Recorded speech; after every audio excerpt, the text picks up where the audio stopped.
Comment করেছেন একজন বোন, ওনার 1 মাস ধরে ব্লিডিং হচ্ছে কিন্তু ব্লাড ক্ষরণ এখনো বন্ধ হয়নি। তো ওনার ক্ষেত্রে কি করণীয়? এই যে অত্যাধিক স্রাব হওয়া, এটা কিন্তু আপনার স্বাস্থ্যের জন্য ভীষণ ঝুঁকিপূর্ণ। সাধারণভাবে মাসিক ঋতুস্রাবের সময় হয় 5 থেকে 7 দিন।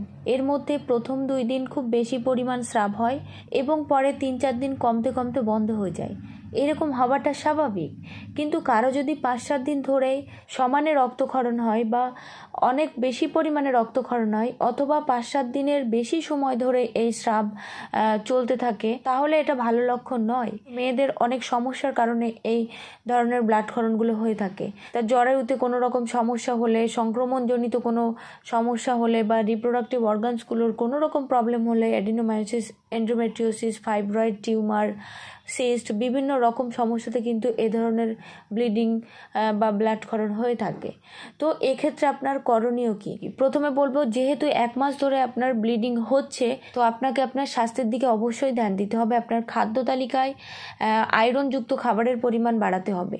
প্রতিদিন সকালে জলখাবারের সাথে বেদানার রস খাবেন।